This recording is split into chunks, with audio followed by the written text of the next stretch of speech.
Petit déjeuner d'exception quand même chez les Maasai pour ce reportage de Magali Rocha. Et on est très produits laitiers, parce qu'il y avait du lait, on l'a bien vu. On va continuer, on va rester dans le domaine du lait, et précisément des lattés avec vous, Johanna Dayer. Bonsoir Johanna. Bonsoir Stéphane. Spécialiste boisson. Latte, ça vient de l'italien j'imagine, évidemment.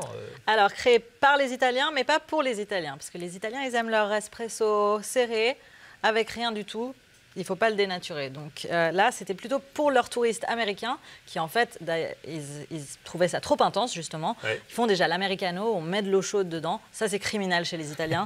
Donc, pour eux, ils ont proposé de rajouter du lait. Et puis, ils ont appelé ça le latte macchiato, puisque on va le voir tout de suite. Si on fait ça, on a la tache du café. Donc, macchiato, ça veut dire tacheté en italien. Exactement. Okay. Alors, on va le voir tout de suite. Ça veut dire que vous avez prévu une petite démonstration. Bah oui, comme ça, vous goûtez. Avec plaisir. Comment est-ce que ça va se présenter? Alors, en fait, bon, il faut un matériel un petit peu particulier quand même. Normalement, il faut une sacrée machine à café pour bien faire sa mousse, tout contrôler les facteurs. Mais si vous n'avez pas forcément envie d'investir là-dedans et que vous voulez juste essayer d'en faire un pour vos amis et les impressionner, vous pouvez le faire avec une simple mousseuse à lait et puis une machine à café qui fait quand même un espresso relativement serré. Voilà. Et si j'ai pas de mousseuse à lait, je peux faire mousser mon lait avec un petit émulsionneur un petit peu. Voilà. Exactement. L'idée, c'est qu'il faut avoir la mousse parce qu'elle est moins dense. Le café, lui, est plus concentré. Donc, en fait, on tape déjà sa mousse un petit peu pour la tasser. Là, on voit, on a déjà 2 couches, la mousse et le lait. Ouais. On verse tout cela délicatement dans notre tasse. Donc, assez logiquement, le lait va aller au fond parce qu'il est effectivement plus lourd. Oui, exactement. Par-dessus, vous mettez de la mousse de lait. Ah ouais, on la voit bien très aérienne. Ouais. Puis on va traverser avec notre espresso très chaud, c'est très important parce que comme ça, il va passer à travers et devrait se mettre par-dessus notre... Il va venir tacher ou tacheter justement tout ce blanc. Exactement. Alors, l'idée, c'est de le verser ensuite. On dirait qu'on est un atelier de chimie là. Qu'est-ce que ça donne? Ah oui, c'est très beau, comme ça apparaît tout à coup, cette couche intermédiaire de café très chaud. Latte macchiato, fait maison par Johanna Dayer.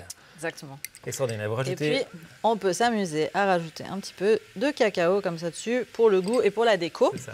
Vous pouvez faire ça avec la cannelle. Ouais. Exactement. Si en fait j'avais le matériel, je pourrais vous faire un peu avec le café, finir mon café sur la mousse et puis ensuite prendre simplement un petit cure-dent, tirer autour de mon cercle, ça ferait un cœur, ou tirer un peu plus, ça ferait des étoiles et ainsi de suite. Le latte art, c'est infini. Maintenant, il y a même un endroit à Genève qui vous propose d'imprimer un selfie de vous-même, de votre tête.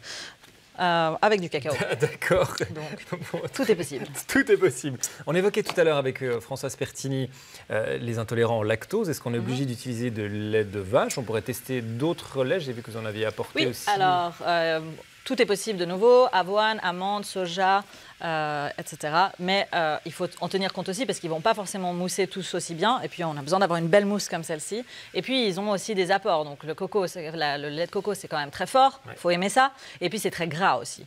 Et d'autres laits, par exemple, le lait d'avoine, d'amande, souvent dans le commerce, on les trouve avec du sucre ajouté. Donc, bien vérifier vos étiquettes parce que si vous pensez vous faire une boisson saine et qu'il y a beaucoup de sucre, à la fin, vous vous y retrouvez pas. J'imagine que d'un lait à l'autre, il peut y avoir aussi des différences de texture. Exactement. De nouveau, le gras de la noix de coco. Dans le lait de coco, ça apporte un côté un peu plus crémeux. Il y a, alors ça c'est, j'allais dire, la version basique, mais après parfois on peut rajouter d'autres parfums. On voit des lattés caramel, des lattés noisettes. Alors il y a 2 options. Soit vous rajoutez simplement un sirop, caramel, noisette, ce que vous le souhaitez. Là, en ce moment, on est en train de finir la saison du pumpkin spice latte. Donc on rajoute de la pâte de courge et puis des épices. On le rajoute où? On rajoute dans la boisson comme ça, exactement. Ça, c'est vraiment pour aromatiser ce style de macchiato. Et puis, on peut faire le chai latte avec du thé et puis des épices version indienne. Si on met du lait d'amande, là, ça fait très cocooning, c'est très sympa pour l'hiver.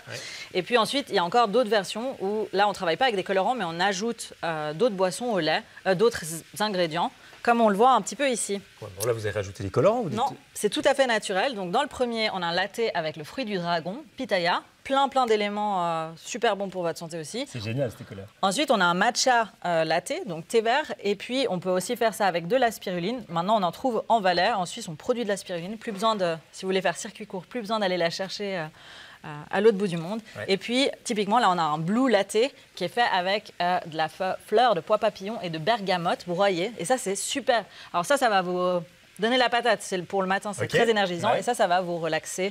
Vous dormiez très bien à prendre le soir. Alors, vu qu'on est plutôt le soir, je vais faire ça, je vais goûter. Donc, c'est, vous avez dit, fleur de bergamote et pois papillon. Et puis, on peut faire aussi le licorne latte, qui a été inventé au N Brooklyn Café à New York, où là, ce unicorn latte, pour le faire, on rajoute typiquement justement de la spiruline et du gingembre, du miel. Si je rajoute un peu de jus de citron là-dedans, ça va devenir violet. Donc, on joue vraiment, c'est tout naturel, on joue vraiment sur la chimie, histoire de booster son organisme si on est un peu fatigué, et puis avoir des propriétés détoxifiantes et des couleurs rigolotes. Bah franchement, je découvre un monde avec vous, et en plus, c'est très fin, c'est très fin. Bon, hein. Donc, il y a juste le petit goût qui vient se rajouter, et c'est très bon, avec le côté très aérien juste de la mousse qui se trouve au sommet de notre tasse. Merci beaucoup, Vos meilleurs amis Polida. Exactement, on repensera à vous lorsqu'on aura nos petites soirées cocooning. Ce sera les soirées Johanna d'ailleurs, dorénavant. Voilà. Merci Johanna, à très bientôt. À bientôt.